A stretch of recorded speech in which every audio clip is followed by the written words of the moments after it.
Welcome, new viewers and old viewers, to another episode of The Dancing Negotiator with Dr. Cheryl Okoli, DHA. This is the show where you learn all about conflict and its resolution strategies, the what, the why, the when, the where, the who. I introduce evidence-based frameworks that are salient to the topics at hand. Sometimes I use mnemonics, original mnemonics, as an example, my 5 A's of conflict resolution mnemonic, or a mnemonic of an author who is also an expert in conflict resolution. I like to reserve the third Fridays of each month to have story time.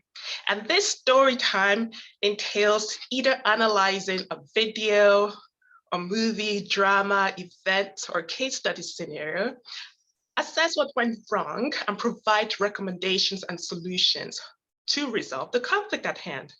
As an example, next week is going to be story time, and we will be picking up from last month by analyzing episode 2 of the movie, or rather I should say drama, called Sticks and Stones, Workplace Bullying 2019. You can access that on YouTube, ITV, BritBox, or Movie Arras. I highly encourage you to watch it beforehand and join us live next week. I also like to reserve the last Fridays of each month to invite a guest. So for this month, I will have a guest who will be talking about forgiveness and boundaries as it pertains to conflict. So today, and as the whole of this month of March, the theme has been all about forgiveness and conflict. Today, we're going to pick up and expand on some topics that were brought up in the previous episode. So if you have not watched the previous episode, I highly recommend you watch it on the winwinwomen.com channel to watch it so that you can have an idea about what we're talking about. But it doesn't mean that you have to watch it to understand what today is all about. So today, what are we going to talk about? Talking about forgiveness and conflict, we're going to be expanding on the what and why of forgiveness. And then we're going to talk a little bit more about when we talk about promotion. I'd mentioned in a previous episode that it was one of the traumatic issues that an individual might experience in a workplace whereby credit wasn't given to them, or they weren't promoted, even though they were more than capable to be promoted. So that requires the individual to forgive. So that's where we're going to pick up. And then last but not least, we're also going to talk about medical errors and the need for the employee or party who has basically performed a medical error and their need to seek forgiveness from the injured party. So without much ado, some of you may know that, or you may not know this, when I look at conflict from a holistic lens. And what do I mean by that? I look at the physical, the social, the cultural, the mental, the spiritual, and in same token, you cannot look at forgiveness or assess forgiveness without looking at things holistically, okay? So if I were to ask you, what is forgiveness? You may give me an answer that is based on the English dictionary, if English is your first language. But may I invite you to reflect on what forgiveness means to you, not how it is defined by experts, but what does it mean to you? So for me, I had to reflect on what forgiveness means to me, and I'm going to read out to you how I describe forgiveness. So forgiveness to me is seeing someone through the eyes of pity and patience, that the person is fallible and deciding not to credit their actual or perceived wrongs to them, recognizing that it is a process and be patient with myself.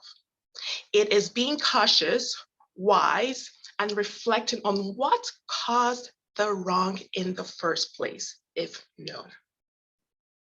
So I ask you again, what does forgiveness mean to you?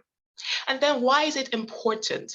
So for me, forgiveness is important because looking at it through a holistic lens, unforgiveness basically will injure me if I harbor it from a physical perspective, socially, mentally, and spiritually. So physically, it may make me have tension headaches. I might start having illnesses I never had. I might have muscle aches, for instance. Socially, it can affect my relationships with others. And then mentally and psychologically, it might cause some mood swings, some anxiety. The same is true for other people as well. But for today, I want us to focus more on the spiritual aspect of things. Why is it important to me? So I am a Christ follower. And by that, I mean the Lord Jesus Christ is my Lord and Savior. And I think it's befitting for me at this point in time to say that he actually commands us to forgive. And I'm going to quote something that he said. So in Mark 11, verse 25, he said, "And when you stand praying, if you hold anything against anyone, forgive them, so that your Father in heaven may forgive your sins." So when I read that and hear that and reflect on that, I love to put a smile on the people I love. I don't want to be displeasing to him. I want my prayers to be answered. And he says, if I do not forgive people who've hurt me, he and my Heavenly Father will not forgive me. So here's a question for you. Is there something in your life you've been praying about or looking for strategies, be it in your workplace or in your personal lives, and you're not getting an answer? You've tried everything humanly possible. Could it be, just a question I'm asking, could it be that perhaps you might be harboring unforgiveness? Just food for thought, okay? So now that we've talked a little bit and you've reflected, I hope you've reflected on what forgiveness means to you and the reasons why it's good for you to forgive and not harbor unforgiveness. Let us now talk a little bit and expand on what we spoke about in the previous episodes when it comes to promotion. And this is the reason why I want to talk about promotion. So some people, you've worked in a work environment for years, you're highly qualified. Sometimes people take credit for your work and they do not give you the appropriate due honor that you deserve. Or sometimes you're not promoted. You have the expertise, you have good social interaction skills, people skills, you're emotional intelligence, you're socially intelligent, you name it, but you're not being promoted. May I invite you to perhaps think of it along two lines of paradigm shifts, if you will. Number one, you may be in the wrong environment. Maybe that environment is not conducive for you to have a promotion. It's not where you're supposed to be. So you have to decide, perhaps it's time for me to leave. Secondly, it might be an unjust act. So yes, if you are worthy of a promotion, that can be a traumatic issue you will be harboring. But I invite you to forgive either your supervisor, boss, or organization. And why?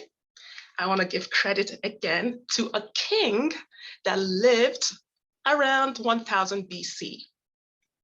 This is what he said. He was a king, a poet, and a psalmist.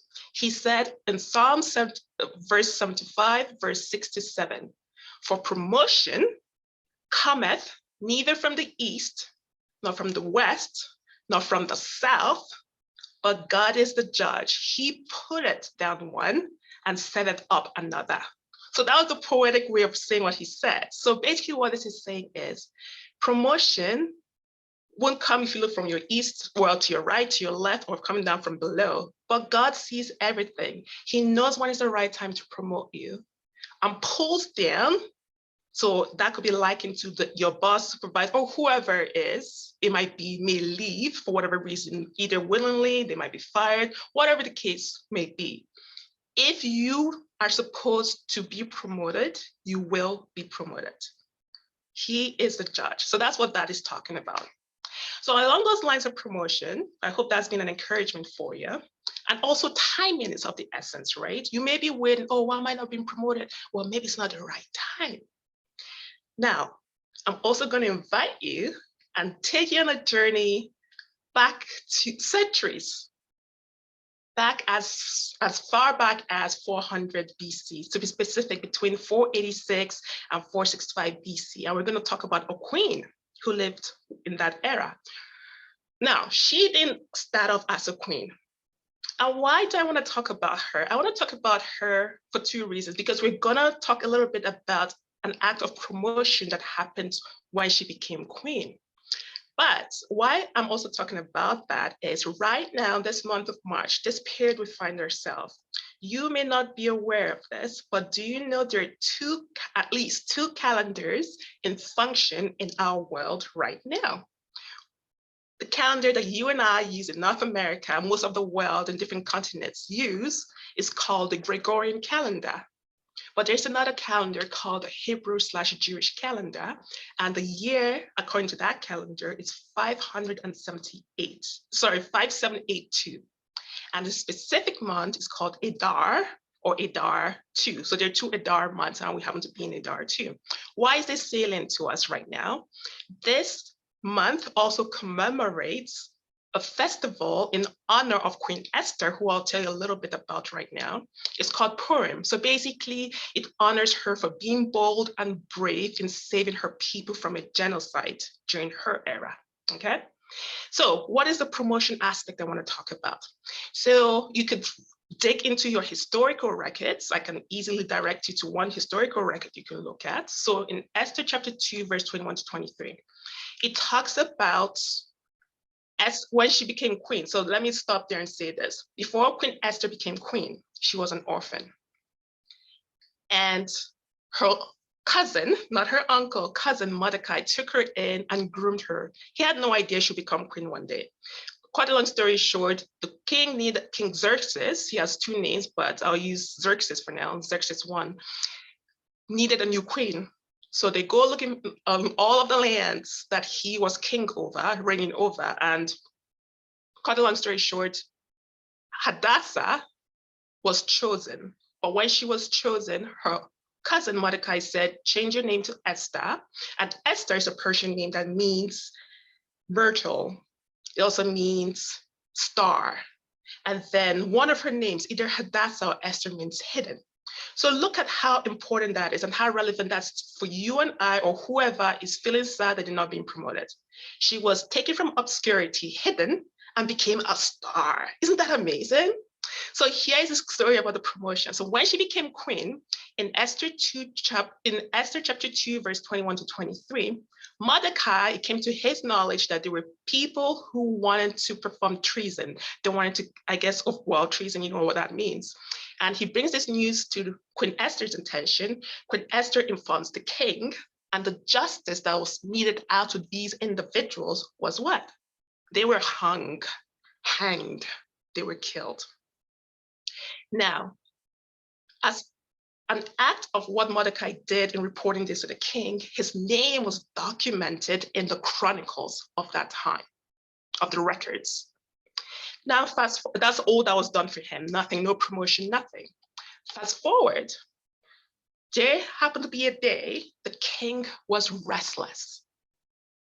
Again, these are all historical facts. The king was restless. And what did he do in order to help him sleep, I guess? He asked his employees to bring the chronicles so he could read it. So think of it this way. Some of you, if you're having trouble sleeping, some people like to read books, right? Well, I guess his choice of book reading was the chronicles of his time. So as he's reading the chronicles, he comes upon or happens upon Mordecai's name, and then either the same night or the next day, he's asking the people of his court in his palace, what was done for Mordecai? And they're like, oh, nothing. And guess what? He promoted him. So do you see how Mordecai performed a loyal act for the king years or however long the interval was? He remained faithful in his work. And then in due time, the king promotes him. So for you and I, or whoever who feels you have not been promoted, be faithful where you are. I do hope you have wisdom to know if you're in the right environment to begin with. If you are certain, yes, I'm in the right environment, be faithful. The time will come when you will be elevated. Remember, elevation or promotion or exaltation comes from the Lord. Okay, so why did I share that? People taking credit for your work or not being promoted in due time can be traumatic issues that might cause unforgiveness. I invite you to release that unforgiveness so that you can function and be the best that you can be. So with that now, I want us to segue now into conflicts, medical errors, and forgiveness. Why the segue? So in a previous episode, we talked a little bit about, I gave you a list of about 10 things of when you've been injured in the workplace. I provided about 10 different behaviors and scenarios where you've been injured in the workplace and you needed to forgive. Now, this scenario I'm going to paint will be when you've been the one that's performed an error and you need to be forgiven. Do you remember the saying by a British poet, English specifically, and his name is Alexander Pope. This is what he said, that to err is human and to forgive is divine. Well, as we talk about medical errors and conflict and unforgiveness or forgiveness, the American Institute of Medicine released a report in November of 1999 titled "To Err is Human, Building a Safer Health System." I invite you to retrieve this document, read it, or any similar commentary on this original document. It will be helpful for you. And I know it's geared towards healthcare, but the principles can be applied in any industries, okay? So here, I'm gonna invite you to reflect on certain questions I'm gonna share with you right now. What medical errors have you heard of or been a part of? How did your colleagues react? How did your supervisor react? How did the patient, client, or family respond? And last but not least, does your workplace have tools to prevent or report medical errors? Now, I know we're talking about medical errors, and I'm aware that people who are watching this live or the replays may not belong to the healthcare industry. So whatever industry you find yourself, substitute the equivalent in those questions I just asked, okay? So now, I'm gonna share a personal story. Take a sip of water first.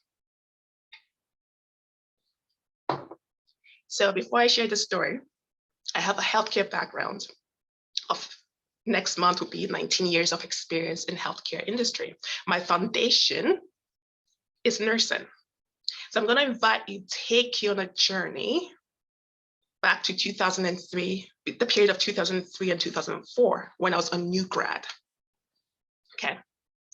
So the scenario is, I was working on a geriatric rehab unit in a hospital in a different province than I currently reside right now. And I was to administer medications to a particular patient of mine. So some of the safety checks we need to do prior to administering medications is called, or at the time, it was called the 5 rights, which entails the right patient, making sure you have the right patient, you have the right drug, you're administering the drug at the right time, the right route, and the right dose, okay? Now, just for the record, fast forward in our current world, those 5 rights have expanded to like 10 rights. Again, depending on what part of the world you find yourself, but at least here in North America, there's usually at least 10. Some might say 7, but there's actually 10, and I'll let you research that. But coming back to the scenario, so I did my safety checks prior to administering the medication to this lady. She was a senior, and lo and behold, in spite of my safety checks, I administered the wrong medications to the wrong lady. As soon as I discovered my mistake, my heart sunk. Like, you know, the expression, your heart sinking, I felt that. My stomach was very sick. And all sorts of negative scenarios were flashing before my eyes. on my mind. Oh my goodness, will the patient be okay? Will I be fired? Will I be disciplined? Everything was going through my mind. But I had an ethical and a legal responsibility to do two things. One, to report to my manager, report my mistake, and to disclose. Disclosure means informing the patient of what happened and family if applicable, and of course, filling out the different safety reports. I mustered up the courage to do all of that. Now, this patient's family, especially a daughter of hers, prior to this incident, for whatever reason, was dreaded on the unit. I don't know the historical background as to why the staff dreaded her, but people tried not to be in the same room if they could help it. So here I had this incident happen, and I, of course, had to disclose. And she, being, I guess, the next of kin, at least she was the one who was always around, had to know about what happened. So as I'm telling, disclosing to the patient and the daughter, I remember the three of us being in the same room at this point in time. I disclosed, apologized for my mistakes, said, I don't know what happened. I did do all the 5 rights as I should have, but I still do not know how that happened. The daughter just let me have it.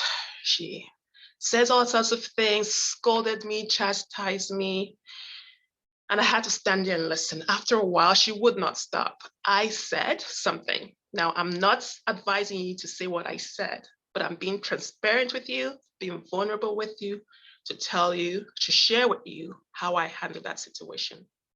Will I handle it the same way in the future? Well, I hope there was never a future for that. I don't know, but I will share with you what I said, or at least paraphrase it. As she was chastising me, it was like non-relenting, it was nonstop. I said, enough.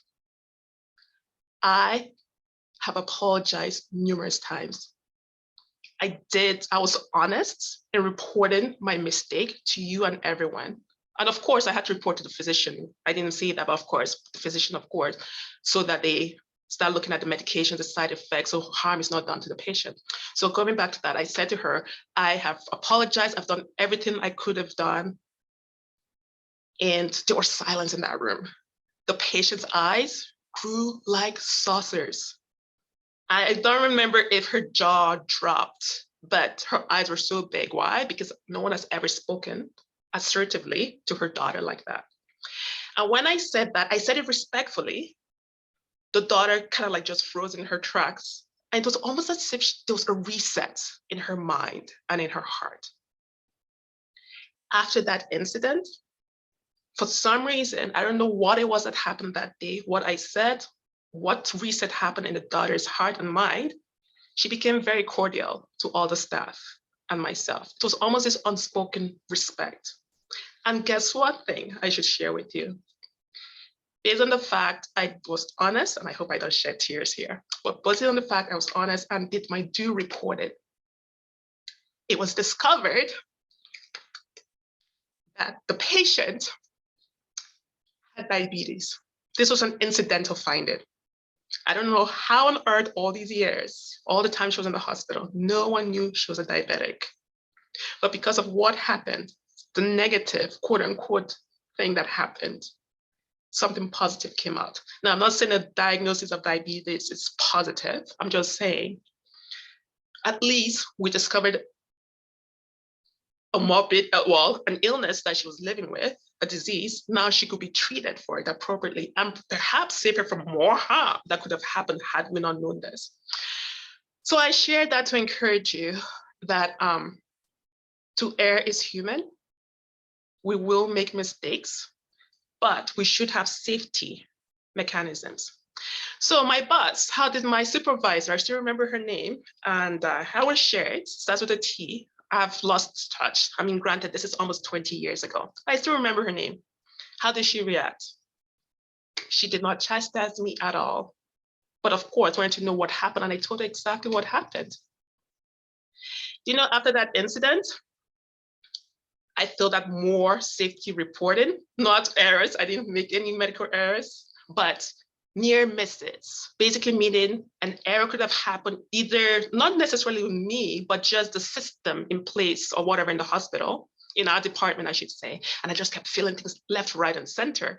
At one point in time, I was thinking, oh my goodness, this supervisor of mine will be tired, be like, oh my goodness, Cheryl is forever feeling this left, right, and center.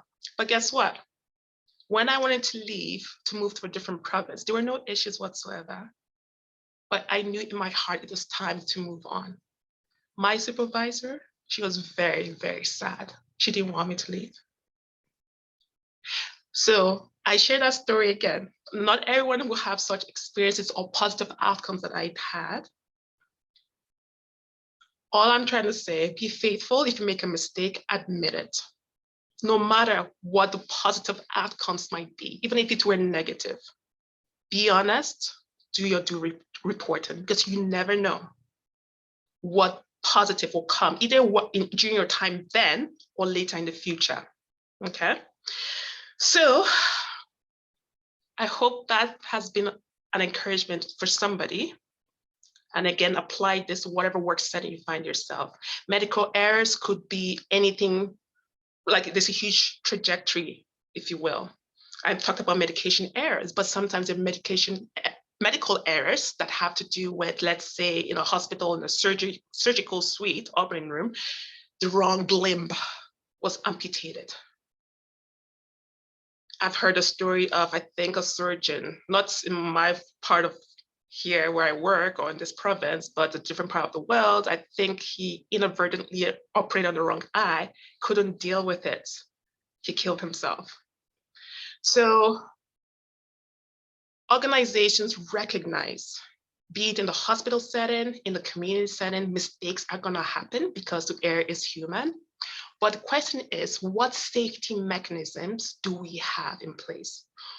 Do we have a just culture whereby if we do make a mistake, that we're not penalized, people are not penalized, but rather, what safety mechanisms can we put in place to A, prevent it from happening in the first place, B, if it does happen, what should we do so it doesn't happen in the future?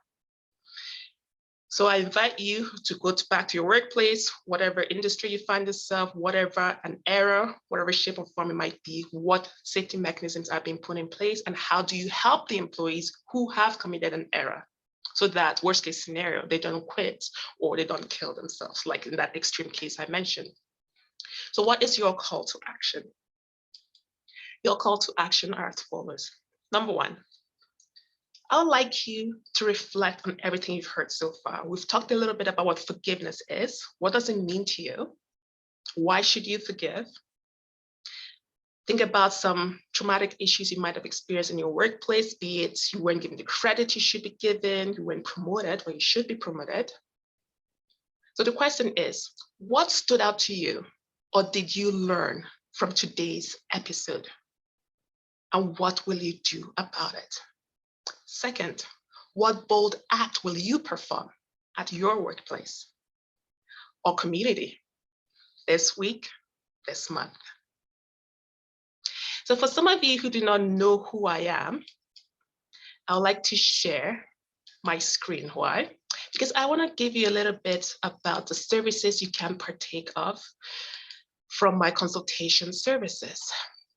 While that's loading up, I hope you can see my screen, but I'm gonna share one of the services.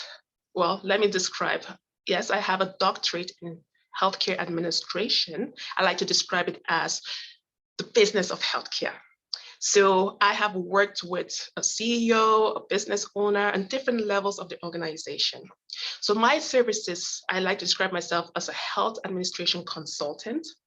And I also like to describe myself as a conflict resolution coach. So from a high level strategic management position, in terms of organizational development, I provide strategic management services. As everything you can see on the screen, quality improvement, so forth. But risk management is one thing I want to hone in on right now, given what we've talked about today. With risk management, again, what are potential risks in your workplace? I like to help you prevent them from happening in the first place.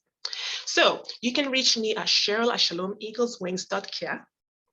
My website is www.shalomeagleswings.care. I hope to hear from you if you need my assistance in any one of these services. But before you leave, I love to leave you with this thought. remember, you are needed in this world to be a solution. Be the best that you can, and do not rob the world of a precious gem. You, that's right, you are precious. So with that in mind, have a splendid day. See you next time, next week, for another episode of The Dancing Negotiator with Dr. Cheryl Okoli, DHA. Goodbye.